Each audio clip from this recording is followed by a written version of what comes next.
salmon, krill oil, very rich in astaxanthin.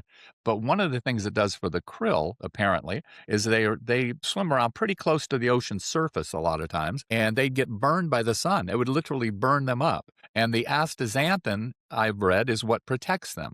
Well, we went whale watching about 10 years ago, and I was doing a lot of krill oil at that time and a lot of vitamin D. So we're out doing whale watching out of Moss Landing out in Monterey Bay, and it's really sunny. And my wife comes up to me about an hour into our trip and said, "Do you have sunscreen on? Because you can see my skin. It takes about 5 minutes for me to burn to a crisp." And it was about an hour into the trip. I said, "Oh my God, no, I don't." But you know what? I'm not even pink. I wasn't even pink. And I didn't get a sunburn. That's the only time in my life I've ever been out in the sun for a long period of time. And I got to tell you, I blame that on the astaxanthin and the high vitamin D levels. Hi, and welcome to The Balancing Point. I'm Dr. John Nieters, and I'm here to make traditional Chinese medicine, functional medicine, and integrative health simple, practical, and fun so you can restore balance, boost vitality, and enjoy a healthier life every single day. Hey, y'all. Thanks for joining me here today. This is a really fun show I'm thinking that's going to happen. And I'm here as your host of The Balancing Point. This is John Nieters. And today I've got a really special guest, very special to me, and I think special to you. His name's Dave Stouder. I've known Dave for many years. And he used to own a store in Redwood City called Apple Health. And I remember one of the things, in fact, I actually went online and looked it up and see if there was still anything there about Apple Health Foods. And there still is on Google.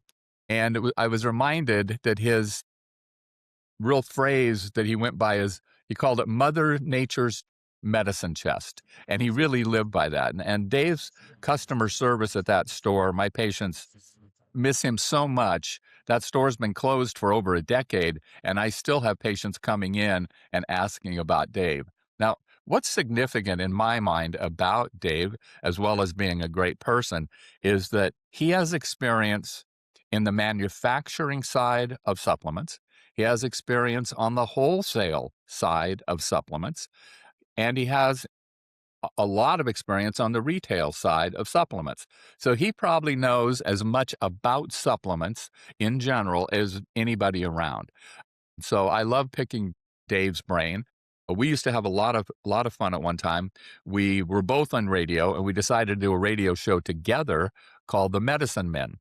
And it was a gas. We would have nothing prepared, but we'd show up, and Dave did most of the interviewing. He's a very good interviewer. And he'd say, "All right, John, let's talk about this." And I go, "Okay, Dave." And we just rap for an hour. And it was so much fun being non-scripted, unscripted, and just going through things. And so Dave really, really focuses on the natural way of healing, the way people have taken care of themselves for centuries, lifestyle, diet, getting enough sun, being social, actually, Right. and keeping your mental health, all the things that people have done for centuries. We look at these areas they call the blue zones now, where people live to a riper, older age than people in other areas. And it's really the stuff that Dave's going to talk about today. So Dave, how you doing? I'm doing great. Came back out to California and was able to come visit you more than once a year. It was just really great. And I think back to our radio show, The Medicine Man. And really, folks, I can remember the old days, like I would call into the radio station and John would call into the radio station. So we wouldn't be in the same room most of the time. And I can remember, we'd be on hold waiting for the show to start. And I go, "John, I got some good questions for you today." He'd go, "Okay." And that was it. And John and I, John's very credentialed. I've gone in as a patient. My wife has, my daughter has.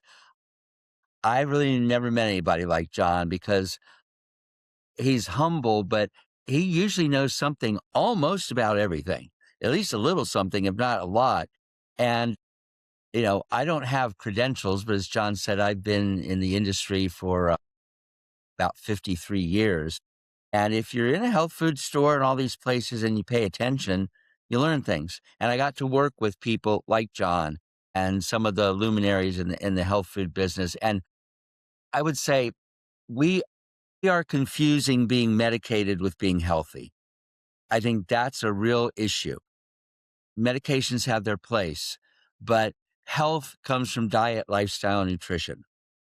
And we have these wonderful interventions that can save our life and do amazing things. But if we would really understand that, they say alternative medicine, we're not the alternative, okay? We are the way to health. This natural foods industry, John, to me is the only industry that actually talks about health. We don't talk about insurance and Yep. medications and disease management. We do talk about Mother Nature's medicine chest, exercise, real food. And I think we just need to really attempt to rely on that more, because if we don't, then we just think like, well, I have a headache, I'll just take Advil. It's a sort of a slippery slope. And when I would hear John lecture, and we have good people out there. We have good people in health food stores. We have good practitioners. We have guides to help us. So if we could just remember that 80% of our health is diet, lifestyle, nutrition. And we're going to talk about a few supplements today. And I just want to say to everybody, I don't think that supplements are a substitute for a good diet, but I also don't think a good diet is a substitute for supplements. I think we live in a world where most of us aren't angels with our lifestyle. We do things that we know aren't so good for us, but okay, we live in the real world. But even if you're a saint, you live with what, 30, 40,000 liver toxins, John? And so you are Yeah, being something like beat, that. you are being beaten up. And so to me, I don't think you can make that up completely as you age, especially just with diet. And so avail yourself of Mother Nature's medicine chest. You know, I have several studies that I'd collected over the years that were done on the cord blood of infants, right? These are babies that had never been out in the world. It was the blood that they were having circulated while they were in utero, and over 99% of the children, the cord blood that was tested had over 200 toxins. So they were born with those toxins, and then we're just going to add more. And I had a kid, he's kind of cocky in one of my nutrition classes when I was teaching. He was in acupuncture school, and I taught combination of Western and Chinese nutrition. And I was talking about supplements and herbs. He said, well, why would we need that stuff? My grandparents didn't need it. And I said, well, that's because your grandparents were eating food that was grown in soil that still had some nutrients in it. And I pointed to a study that was done in the 1930s where they said 70% of the land that we're growing crops on had no nutrients in it. So if it's not in the soil, it's not going in the plants. But then I said, your parents weren't eating the type of wheat that you're eating. They were eating a much higher quality form of wheat. And when they had dairy, it was raw, straight from the cow dairy with all the nutrients in it. It hadn't been homogenized and pasteurized. So good luck finding all of the things you need without an occasional or even more than occasional supplement.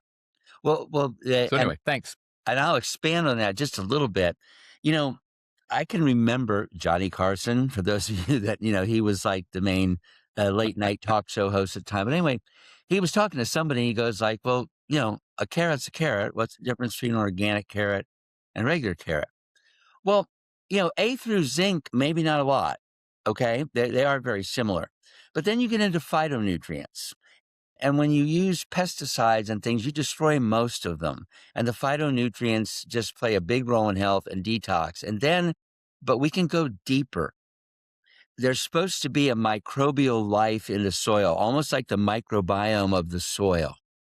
And that should be part of the plant. And that then should be part of the health benefit from the plant. So even if it's organic and not full of a bunch of toxins, it may not be in great soil. And so, as John said, generally, we all come into the world starting with more toxins than our parents. And the environment we're growing up in has more toxins than our parents. So, yeah, I know older people, smoke cigars, drank alcohol, they're 95, they're fine.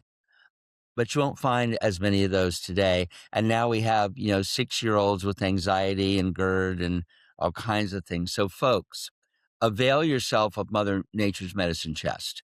I thought, I know there's a lot of you out there that are maybe supplement aficionados like me. Like I don't mind taking a lot of supplements, and I had a store, so you could take a whole bunch.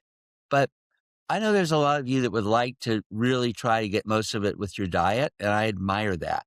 But I want to talk about 3 supplements that I think everybody should do. I don't care how healthy you are or not. I think, when you pick 3 out of a 1,000 really good things, you're going to leave good things behind. But if it were me, I would not do less than the 3 things we're going to talk about today. And Great. That sounds fabulous. okay, maybe Roll them. top of the list, John, you mentioned being out in the sun. And the sun actually does a lot for you. But one of the main things is vitamin D3. Now, I want you all to picture something. If you think about it, all the energy on the planet comes from the sun. The different lights we see, and in a sense, the electricity, everything really generates from the sun. And I think of vitamin D that way. The sun hits your skin, you make vitamin D, and that compound becomes so many things, just like the sun gives so many forms of energy. And D, we think of it as bone health, and that's true. One of the sort of major pathways of D is to help the bones. And it may be that 4 or 5,000 D a day may be enough for bones for a lot of people. But there's different pathways. D makes hundreds of hormonal chemicals. John, I was talking to Dr. Michael Murray. Many of you know him. He's pretty well known in the industry. Oh, yeah. And he told me something I didn't know, that vitamin D helps prevent fatty liver. So people say, like, what does vitamin D do for you? And I'm almost like, well, it'd be easier to just tell you what it doesn't. So, it does help your bones. It does help your heart muscle. Along with vitamin K2, it helps keep calcium out of your arteries and soft tissue and into your bones. It's critical for the immune system, for autoimmunity, for thyroid health, even for vision. And so we have underestimated what we need. I just want to read one paragraph. I'm going to tell everybody that from my point of view as somebody in the supplement business, I don't know why anybody wouldn't take at least 5 to 10,000 a day. John, you're welcome to chime in on this, but Dr. Reinhold Vieth is one of the leading D3 researchers in the world. He's a PhD toxicologist. He's worked for the CDC, and he just says here in this study, he goes, we present a risk assessment based on relevant, well-designed human clinical trials of vitamin D. Collectively, the absence of toxicity in trials conducted in healthy adults that use vitamin D dose over 10,000 units supports this confident selection. The value is the upper limit. So if you lived on the equator, you'd probably pull in about 30 to 80,000 a day. So folks, doctors are still a little slow, most of them on this, and they want to stop your blood level at 40 or 50. The people studying it want you to be 100 or a little more. So I used to take quite a bit. My levels were 206.8, and I'm still here to be on the balancing point. So because D does so much, it's one thing, it's not expensive, it does so much. I would make sure you're getting D and get more than is in your multi. And I Great nope, point. I open the floor to your comments, John. Yeah, the one caveat is if I find someone that has so vitamin D, one of the reasons it's not much of a problem at any level, I mean any level over 60, is that it still has one more conversion to become the most active form, which is called calcitriol. So what's being tested when you get a D3 test is 25 hydroxy vitamin D. That then converts to 1 comma 25 dihydroxy vitamin D, and that's what actually gets locked into your receptor sites. And in a few people, and some people with a kidney disease have to be a little careful. If they come in and they've got really, really low vitamin D, it's like 10, 15, or if they're taking vitamin D and it's still low, then I will run a calcitriol test just to make sure they're not over-converting to that form. But we're looking at less than 1% of the population. Would I even be concerned about that? But one thing I want to mention And it's something I could not legally say during the pandemic because California passed a law that people in my position, even MDs, could not say anything other than what the CDC told them to say. Well, I'm looking at studies from all over the world, and one of them that was done at the Galilee Medical Center in Israel showed, and they put vitamin D users in quintiles, five different levels, and the people that were in the lowest quintile died from COVID at 14 times the rate as Yes. the people in the highest quintile. 14 times higher death rate. All they had to do was take a few pennies worth of vitamin D a day. Yeah. So, Not anyway, that's my 2 14% cents worth. people, 14 times, 1,400%. Right. It's Yeah. so, and that's the thing. It does so much for you. And you say, "Oh, I go out in the sun a lot." Well, if you live in Florida or, Brazil, okay. But the farther you are from the equator, the less D you make, even if you're in the sun. So I encourage you to go out in the sun.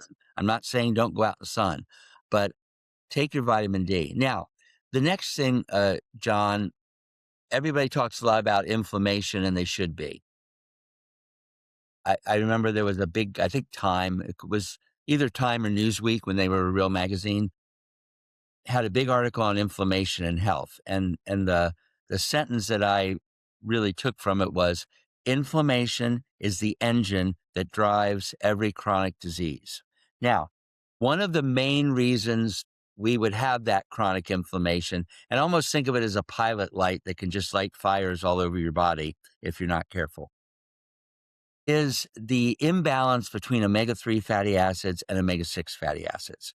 I've seen studies where even if you don't eat junk food, let's say you eat really good food, still, if we lived out in the wild, our omega-3, omega-6 would be roughly equal. Maybe omega-6 would be 2 or 3 times as much. Typical Americans are 20 to 30 times the omega-6 to omega-3. And whether it's junk food or real food, that is a equation for inflammation. The easiest thing to do is up the omega-3. Now, here's where we get a little complicated. I'm a big fan of fish oil because the fish have converted the omega-3 into the active forms. I won't mispronounce the long names, but they're EPA and DHA. And there's plenty of studies on fish oil, and you go to a health food store, you can get clean fish oil because fish oil being rancid or contaminated is certainly an issue. But I wanted to point out to you very strict vegans who are listening to me and going, I'm not doing the fish. I get it. Now, you have one alternative. The thing is, eh, as we referenced before, we live in a liver toxic world. Just people are not converting your flax and your hemp and your walnuts. They're just not converting the ALA into EPA and DHA at a very small rate. And when I meet someone who's a strict vegan, the first thing that comes to my mind, like what their health issue might be, is fatty acids, because even at best, we're not converting them very well. So many of the companies make an algae oil that has been converted to EPA and DHA, and that's one good alternative. A little expensive compared to fish oil, but it has been altered. But I want to give a shout out to a really emerging fatty acid, and that is black seed oil.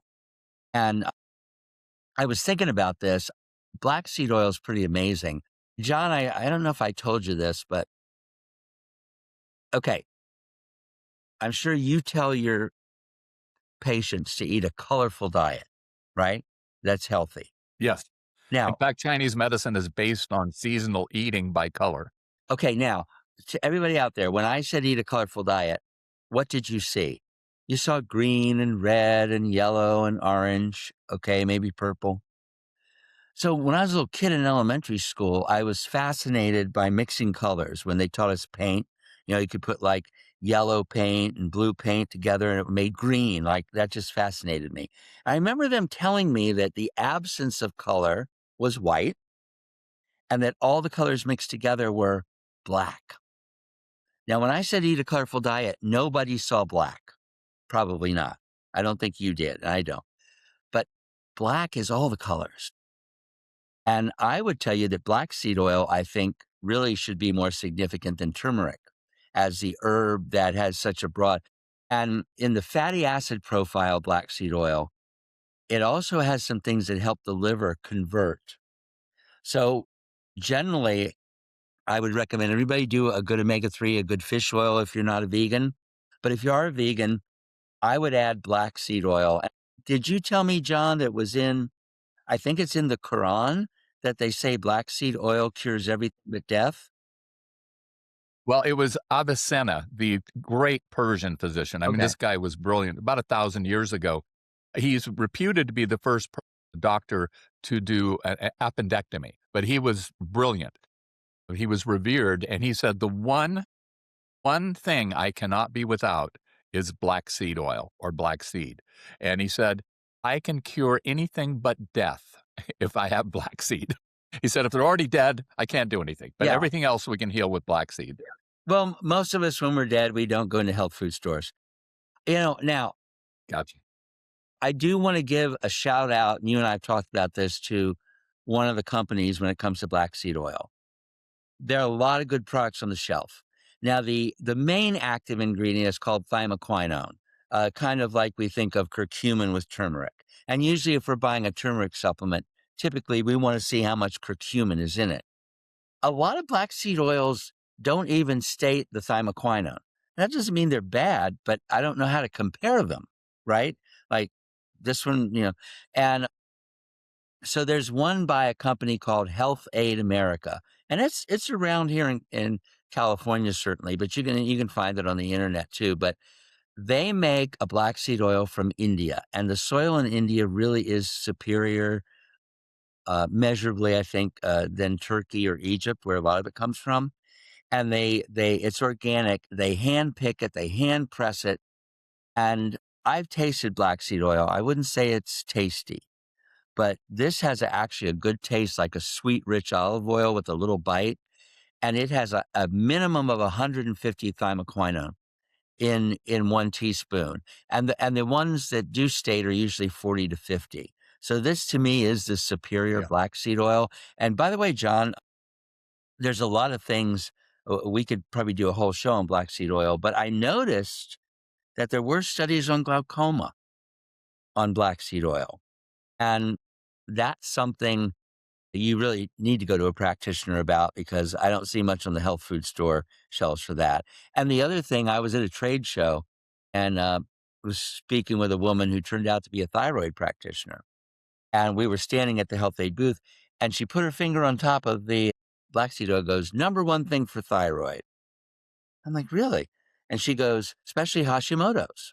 And when I looked at PubMed.gov, there was a study where 2 months, I didn't read how much, but 2 months on black seed oil cut the elevated antibodies, the TPO and the TGO, in half.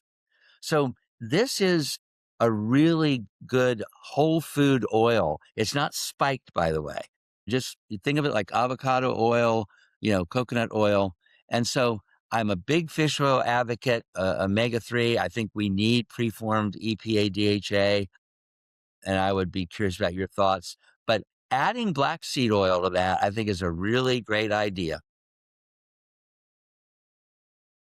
Dave, you are the person that turned me on to using it for Hashimoto's, and I'm seeing the same type of effect. I have quite a few patients, because I treat a lot of Hashimoto's, who are getting really great results. Where I had used black seed oil for decades was for ulcerative colitis. I remember this one guy came in, he was desperate. He said, "Look, they're gonna take out my large intestine next month. You gotta help me." So I did everything that I knew to do at that time, and he went into remission enough that they let him keep his colon. But he was like 90% better, but there was like that last 10% we couldn't get, and then I started giving him black seed oil, and that was the final magic ingredient. And one of the years ago, again, I don't know how many, couple decades probably, I was looking for supplements that could help people with pancreatic problems. And the only supplement that was ever listed in any of the studies was black seed oil. So it has just a myriad of uses. Yeah. My little image of all the colors are black, and you need a colorful diet. And so I would say I love turmeric, and I like it that people are putting turmeric in their food and cooking with turmeric and making turmeric drinks and turmeric milk. But I would say that black seed oil deserves to be a tier above even turmeric. So as we talk about fatty acids, to me, you got to get your omega-3 because almost all of us need more omega-3 to balance out that omega-6, omega-3 relationship, which if it isn't balanced, it drives inflammation. Now, so we've talked about two things, vitamin D and fish oil with a little side note there about black seed oil. Now, the third thing, and maybe this should have been the first thing, is to take care of your microbiome. And I want to make a little distinction between probiotics and microbiome. Probiotics are supplements that play a role in the health of the microbiome. And I'm going to go out broad with this. I remember when they mapped the human genome, okay, that the interesting thing was they found like, this many genes, but this much activity. It was activity they couldn't account for in what they had mapped. And then they realized at some point that that was the microbiome, that, your bacteria do have your DNA. And this activity was that colony. And by the way, folks, if I'm looking at John and he's a trillion cells, there's like probably 100 trillion bacteria we're looking at that we don't see. And they're not like ants you're supposed to brush off your sleeve. They're a functioning colony. And now mRNA, we kind of think about that as the technology in the COVID shot. But mRNA is the messenger that tells your DNA what to do. Now, one of the reasons why as we age, we get more conditions, diseases, not the only, but one of them is that we lose our genetic stability. We can't keep our good genes turned on and our bad genes turned off. So the mRNA is what tells your DNA what to do for the most part. That's epigenetics. We're learning now that your fate is not in your DNA as much as we used to think. Your inner and outer environment conspires to tell your genes to do the right thing or the wrong thing. And a good 80% of that mRNA message comes from your microbiome. Now let that sink in a minute because, we all know the gut issues, I've got reflux, I'm constipated, I get nauseous. Okay. And we go, well, one of the things you need to do is your microbiome, but there's plenty of things going on in your body. Some of them take decades to manifest. And if you're not tending that garden, if you're not keeping that up, then you're heading towards some kind of problem. And don't rely just on your gut to tell you. And that's like one of the first places to go. I was attending a lecture by this guy named Dr. John Nieters one time, and he was talking about certain medications. I raised my hand and I said, so John, we know that antibiotics and hormones are particularly rough on the microbiome. What other medications should we be concerned about? And he said, all of them. So every medication, sort of inhibits your microbiome. And what I say to people is, why do they put chlorine in water? Kill bacteria. So if you drink tap water or anything made with tap water, when you eat sweets or sugars, even a glass of orange juice, whatever the sugar is, it disproportionately feeds negative bacteria. So I'm sorry, folks. To me, no one's walking around with a truly healthy microbiome unless you're doing something about it. Now, John, you and I have been talking about this issue. There's a product out there, everybody, and I got to give it the Olympic gold medal as a microbiome supplement. And by the way, probably everybody on the track team in the Olympics can run faster than I can and John.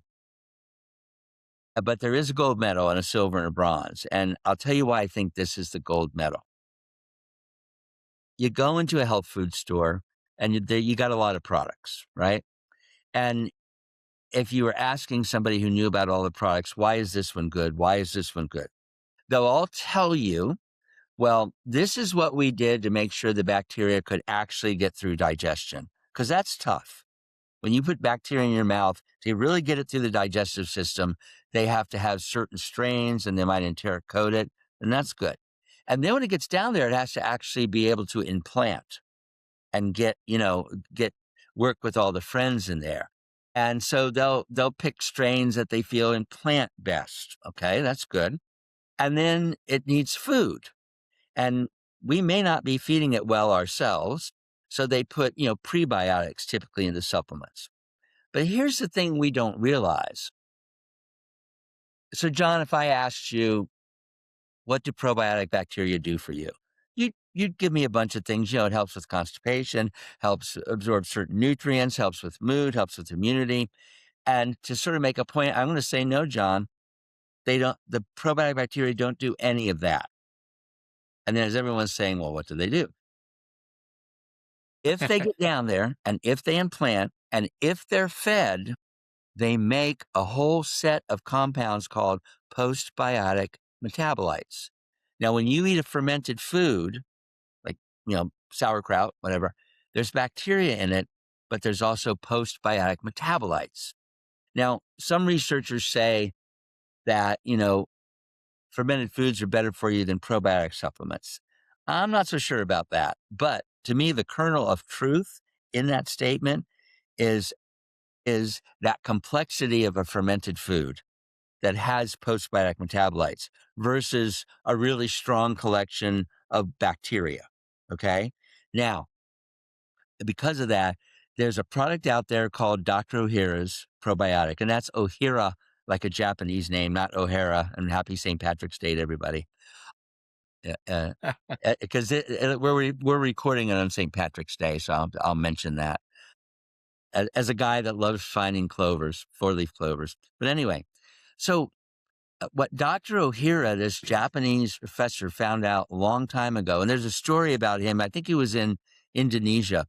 And one story says he got really sick, and once he was at a conference, and one story says he got drunk, but he was not doing well. And one of the shamans there gave him this black paste, and it just like picked him up.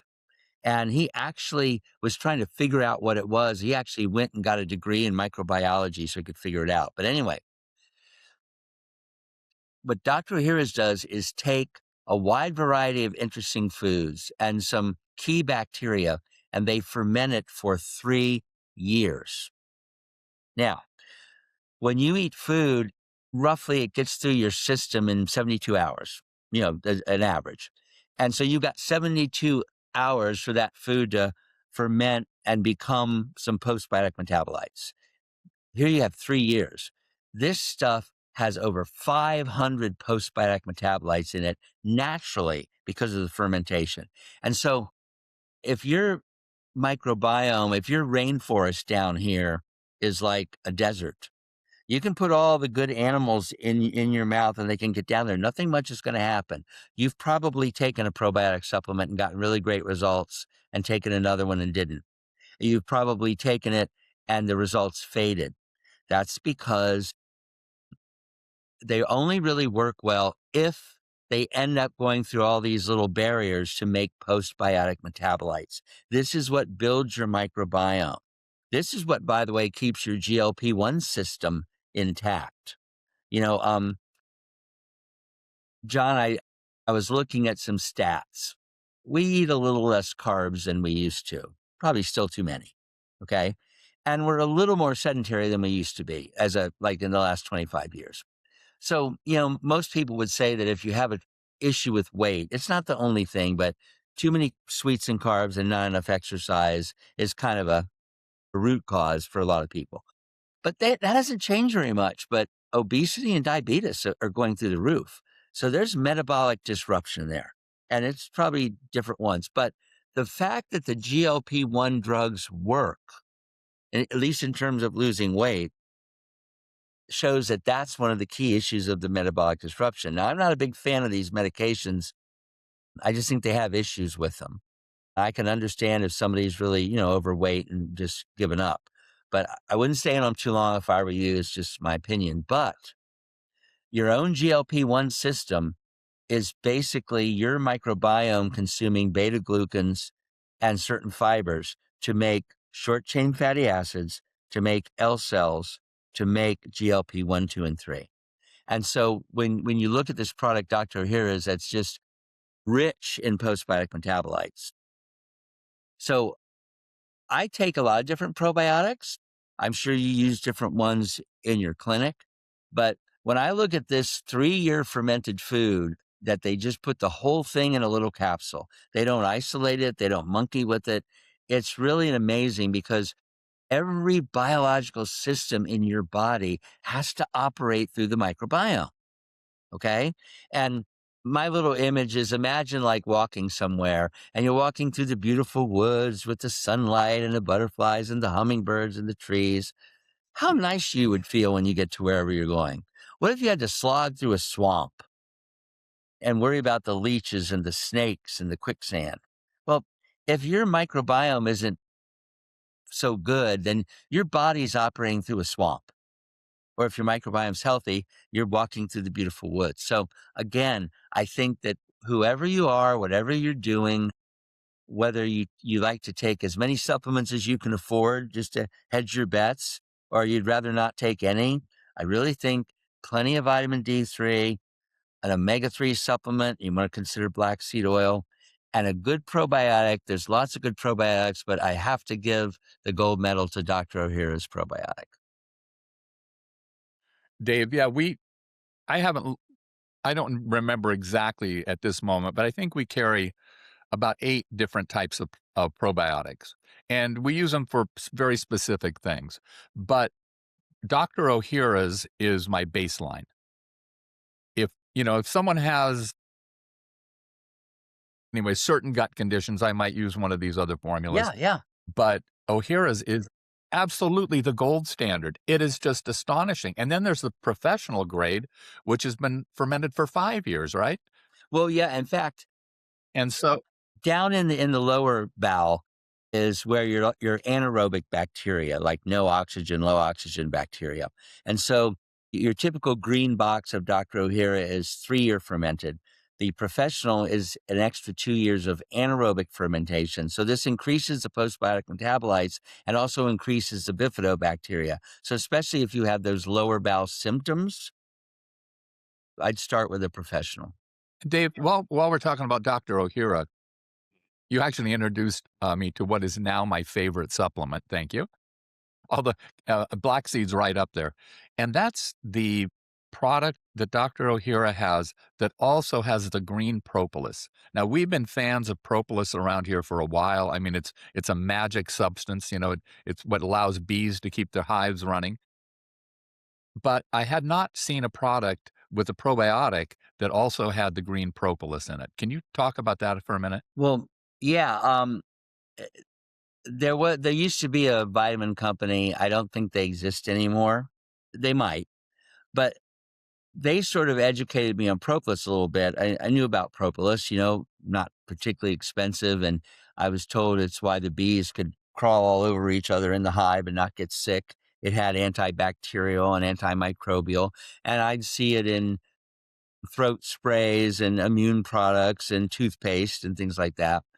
But there's a green and a red propolis. The red propolis is extremely rare and very expensive. But the green propolis, and this is really the kind of bees and where they feed, is a treasure trove of antioxidants.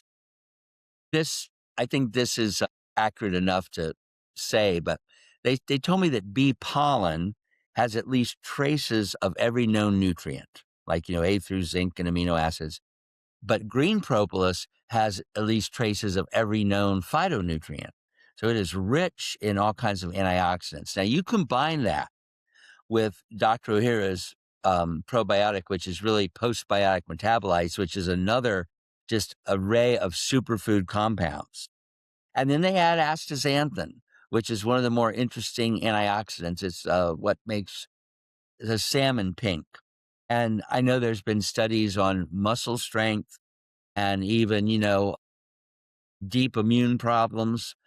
So besides being one of your better immune products, because we know that nourishing your microbiome is going to help your immune system. And then you use this propolis, which you say this green propolis is just amazing in the astaxanthin. And I will tell you this, a lot of your superfood supplements are powders, so they can put a lot of good green stuff and all in it. But I know A lot of you listening don't like powders or don't like the taste or it's too gritty, it's too much trouble. I get it. But if you look at some of the same products in the capsule or tablet form, you have to take quite a bit. And I would say that the Dr. Here's Propolis Plus formula is probably your best encapsulated superfood. But I know people who rely on that for immunity. And by the way, I think cold and flu season is about 10 and a half months long now, just where we worry about viruses and things. It's not like, oh, it's November, I better take some immune stuff. Besides nourishing your microbiome, just that green propolis is truly amazing.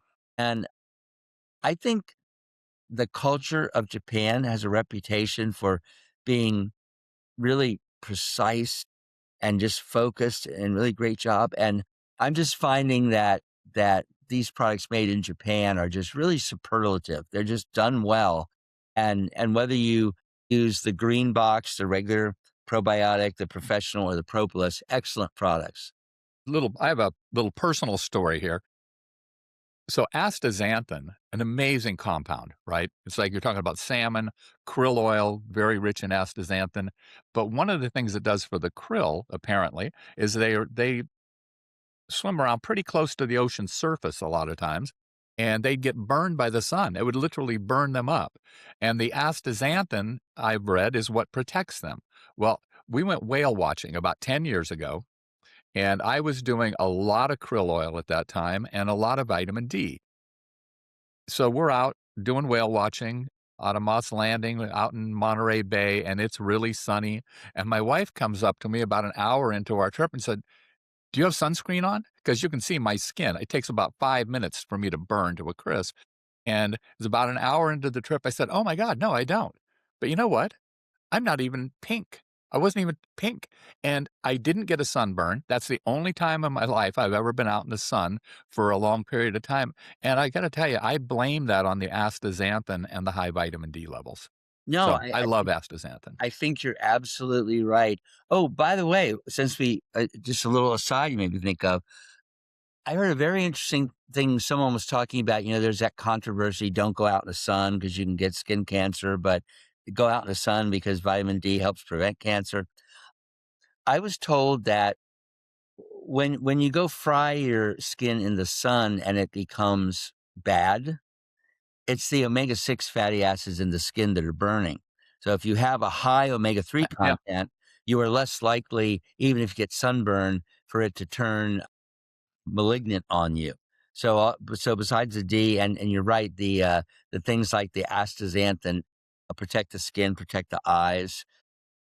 It's really an amazing supplement. And like I said, look, I've been in the industry a long time, and just because there's a best product doesn't mean other ones are bad. Like somebody might say, well, I've been taking this probiotic and I really love it, Dave. I get it. I've taken lots of different probiotics, and sometimes for certain symptoms, a certain probiotic will work better and faster than something else. But when you really think about what the microbiome is and how it really works, in fact, what they're really studying now in microbiome science are postbiotic metabolites. When they come up with a particular strain they like, this particular strain is so important, it's because of the postbiotic metabolite it makes, or this strain. And so I think this is one of these things where something discovered 40 years ago is cutting edge. And that's really cool when you find something that was made 40 years ago, and instead of like, oh, remember that old thing? No. So I would say if you haven't tried Dr. O'Hara's, I should mention, John, I don't know if I've mentioned this to you, but I'll mention it now. The thing that the Essential Formulas is the name of the company, is that they've come out with a sachet, a little packet with the substance, the postbiotic substance in it. Okay. And so for people that don't like pills, even though the pills are little, or the capsule materials, and it has the postbiotic metabolite equivalent of 5 professional. Because the other thing is, Oh, wow. I've really seen people, if they would take more than 1 or 2 a day for a little bit, really come around. But I know, say, take 3 in the morning and 3 at night. Most people look at you like, okay, they won't do it. Say, I understand. But one little sachet, by the way, it tastes good. not because they sweetened it, but it tastes like figs. So that's something we can look at. But I just think Dr. Ohhira's probiotic or their postbiotic sachet, it's just, I think it's the best microbiome food. And you can still eat a lot of good fermented foods and you can still take other products. That's fine. But please take care of your microbiome. It's one of the most critical things you can do. I saw your thing about, people say, like, I don't care how long I live as much as I want to live healthy every minute I'm here. And I think that's the real important thing. And so I would just argue, build your supplemental program around vitamin D, omega-3, and the probiotic. Excellent. One thing that I want to throw in, which will probably make some people a little irritated, is when I'm interviewing people and I'm looking at their diet, I see a huge weighting toward chicken, right? It's the white meat. They did a brilliant job of marketing when the cholesterol studies came out. It's like, "Oh, don't eat that bad meat, eat chicken." Well, the chicken that we eat that now weighs about 8 pounds, in the late 1950s weighed a little over 2 pounds, and what they added to it is not healthy, and chicken is a very rich source of omega-6 fatty acids. So when I'm talking to people, it's like, "I see you eat a little fish and a lot of chicken. Can you reverse that? Eat a lot of fish and maybe eat chicken very occasionally, right? That's fine. But when you weight it toward the chicken, you're doing exactly what you're talking about. You're getting that omega-6 ratio way off." My nutritionist, Sarah Keogh, I heard her do a presentation, and they had a group of people eating just like commercial chicken from the grocery store. They had people eating organic chicken fed soy and organic chicken not fed soy. And it actually went from a lot of inflammation to not so much inflammation to maybe even a little in the other direction. So, you know, I agree with you, John. We're overdoing chicken and we're not necessarily eating the best chicken. And by the way, Dr. Ross Pelton, who I've interviewed, he's a pharmacist. And he happens to be he's a brilliant guy. I really like him. And he's the science guy at Dr. Ohhira's. But I had him on the radio once and I was thinking, like, this guy's like, been around for a while. I said, Ross, can I ask you a question? What's really the best diet? Mediterranean, vegan, vegetarian, pescatarian, macrobiotic, carnivore? I just said, like, I just want your opinion. He goes, David, it's very simple for me. Eat real food. Now, back to what you brought up earlier, John, is, you know, the cow that might have been eaten 40 years ago on a farm is not the cow in Safeway. And that's where, you can't just say, like, red meat's good for you, red meat's bad for you, or Right. broccoli's good for you, broccoli's bad for you. It's how it's grown, it's how it's prepared, and what it's done. So the other thing is, I really think I like to say I eat a planet-based diet, not planet. And I really think that we ought to include all the foods and not exaggerate any of them. And but whatever you're eating, try to get it as clean as possible. If you have a choice, make a good one. You decide to go out to a restaurant, you hope you go out to a decent one where they have fairly good food, fairly fresh food, but you can't go in, "What oil do you use?" It's like, you just can't. You just gotta eat at the restaurant. But if you're buying water for yourself, buy a good one. If you're buying food for yourself, buy real food. And folks, you just have to realize, like, I used to say this.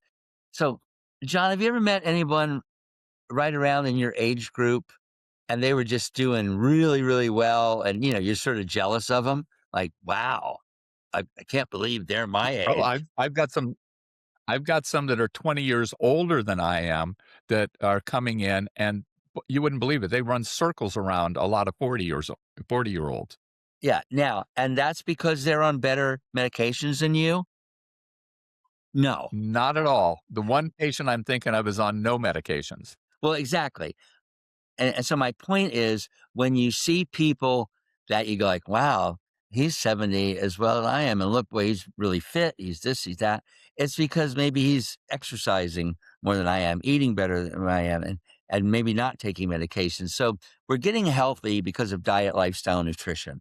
We're not getting healthy because we're on the right drugs. And the other thing, I made the statement at the beginning of this podcast that we may be confusing being medicated with being healthy. The other thing I want you all to know is we can manipulate risk numbers so that you look a lot healthier than you are.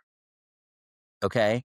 I mean, we can take a statin and interfere with liver function and drop the cholesterol. I can't figure out if we did anything for your heart or your vascular system. So, we can say, well, John used to have 250 cholesterol and now he has 170. He's much healthier. Is he?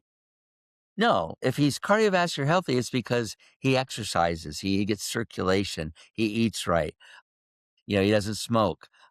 It's those things. So please, everybody, if you want to age well, and my thing is, so far, I don't think I can live forever. So I figure I'll check out someday. I just want to go out on my feet.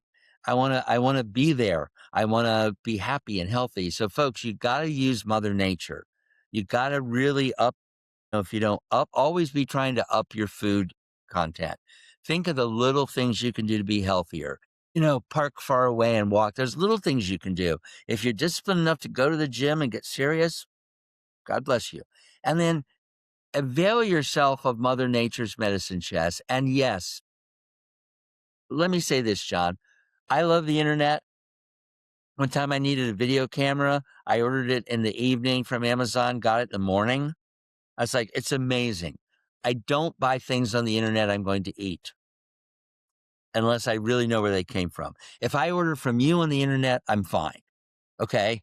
But I don't just order stuff on the internet because I'm a little nervous about it. You only need something bad. In health food stores, you really have to jump through a lot of hoops. So I'm a big believer in find a good health food store or a clinic that has the supplements you need. They're reliable, and deal with somebody that you can talk to. Now, there are legitimate internet places, but look into them. Don't just buy stuff like that, and find places. If you're in California, go to a farm, buy some stuff from a farmer. Ask the farmer what they do. Go to farmers market. Just try to up your lifestyle little by little, reduce your plastic. There's so many things you can do, but that's going to keep you. You're going to be one of those 20-year older than John running rings around him. Okay. That's what you want to be, but I really think that you have to be careful about medications. They wear you down. John, I guess we'll wrap up here, but one time I gave a talk to a women's group in San Mateo, and there was a woman, I believe she was Chinese, and she had broken English, but I'm going to say what she said just like she said it to me because the way she said it really made an impact. Okay. She came up to me and says, people come to me, think they sick. They not sick. They on drugs. And from that point, I started asking people, my joints are hurting. Are you on a statin drug? Yeah. Are you on a bone drug? And I started realizing that a significant amount of some of the symptoms the older customers had may well have been either caused by or exacerbated by the medication they were on. But no one looked at that because a lot of these adverse effects happen down the road. You take a cholesterol drug, you feel fine, your number goes down, you're happy. And then in a couple years, your memory fades a little bit. So anyway, I'm just like, folks, you've got great health food stores. You've got practitioners like my good friend here, Dr. John Nieters, that you can talk to. I think you do telemedicine too. I do telemedicine, and Dave, a lot of times people don't know where to start. Do I go to an MD? Do I go to a podiatrist, a chiropractor? Do I get voodoo? And so I do free 15-minute discovery calls every week. I have, some slots every week, and people can just pick my brain for 15 minutes. And I love it. It kind of takes me back to my radio days when I would just field calls from all over the world. You never know what's going to come in. And I remember one guy used to try to play Stump the Acupuncturist. I'm sure he studied all week to try to find something to ask me. But I love that. I just love being on the spot like that. So I usually have 4 to 6 of those discovery calls. They're free, and I have those every week. And so kind of just being a resource to help people go in the right direction. Well, yeah, and look, there's I know people all over the country, but I've known John for a long time, and I take my family to John, and we love him. He's I don't want to embarrass you, John, but he's a kind person. He's a thoughtful person, and he's very knowledgeable. And I like his spirit. I'm not sure. I'm sure he gets rattled sometimes, but I've never seen it. And I think you want somebody that with a big heart that's calmly looking at you and helping you along the path. And by the way, don't wait for a crisis to try to find a natural person to help you. Get a relationship with one. Maybe you're fine right now.